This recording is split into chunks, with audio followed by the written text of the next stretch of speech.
El efecto Compton. Anteriormente vimos un primer indicio sobre el comportamiento corpuscular de la luz. Vimos que las observaciones de Lenard no podían explicarse por medio de conceptos clásicos. Fue en 1905 que Einstein fue capaz de dar una explicación a las observaciones de Lenard. Esto fue posible al introducir el concepto de que la energía en la radiación electromagnética está cuantificada. Siguiendo las ideas surgidas a partir de Planck, Einstein propuso que la radiación electromagnética está compuesta por pequeños cuantos de energía, llamados fotones. Ahora estudiaremos una experiencia, la cual es una demostración más, que las ondas electromagnéticas tienen un comportamiento corpuscular cuando interactúa con la materia. Para la siguiente experiencia vamos a necesitar una delgada lámina de oro y una fuente de rayos X. La fuente de rayos X emite radiación electromagnética de alta energía. La energía de los fotones de rayos X es del orden de 1 megaelectronvolt. Los rayos X tienen una distribución de intensidad, como la que se muestra en pantalla. Vemos que el valor representativo de esa distribución de valores para la longitud de onda es lambda 0. Hay diferentes motivos por el cual no todos los fotones emitidos son de valor lambda 0, sin embargo esto será un tema de estudio para más adelante. Sin embargo, por el momento es más simple pensar que los fotones de los rayos X tienen una longitud de onda lambda 0. Bien, continuemos. Se hace incidir los rayos X sobre la lámina de oro. Al otro lado de la lámina hay un detector de radiación. Este detector mide la radiación que atraviesa la lámina. Al medir la radiación sobre el eje de incidencia, da como resultado el gráfico que se muestra a nuestra derecha. Podemos observar que no hay un cambio cualitativo en la distribución de la intensidad de rayos X. Ahora podemos preguntarnos qué ocurre al girar el detector un ángulo θ. Podemos observar que la radiación medida es diferente al anterior caso. En este caso sí existe un cambio cualitativo en la distribución de la intensidad medida. Podemos observar la aparición de nuevo máximo en la intensidad para una longitud de onda lambda. Ahora la intensidad ya no es máxima para lambda 0, el valor de la radiación incidente. La longitud de onda lambda es mayor a lambda 0,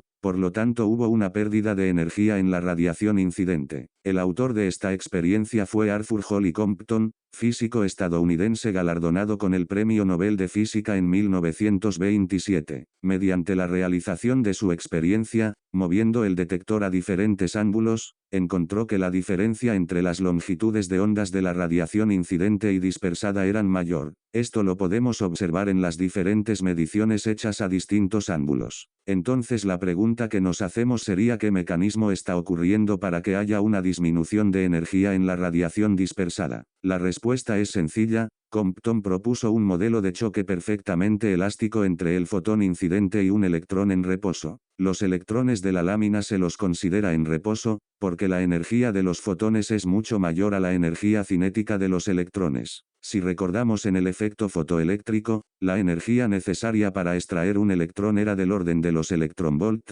en cambio ahora tenemos fotones incidentes del orden de los megaelectronvolt. Al considerar la colisión perfectamente elástica, el fotón dispersado pierde cantidad de movimiento, y un electrón sale expulsado a un ángulo phi con una energía cinética T sabe. Este hecho explicaría por qué existe una pérdida de energía en el fotón incidente, pues hay una transferencia de impulso lineal entre el fotón incidente y el electrón en reposo. Todo esto puede resumirse en la ecuación que vemos en pantalla. La deducción se las dejo a ustedes. De todas formas pueden encontrarla en los apuntes de teoría. La ecuación deducida a partir de planteos relativista, será de mayor discusión en el siguiente curso. Por el momento concentremos nuestra atención en la discusión del resultado. La fórmula nos muestra la efectiva dependencia entre la variación de la longitud de onda del fotón dispersado, y el ángulo al cual se dispersa dicho fotón. Es importante resaltar, que solo podemos observar el efecto Compton para longitudes de onda del orden de lambda c. Estas longitudes de onda pertenecen al espectro de los rayos X. Esto hace que sea imposible ver efecto Compton en longitudes de ondas más grandes, como por ejemplo en el visible,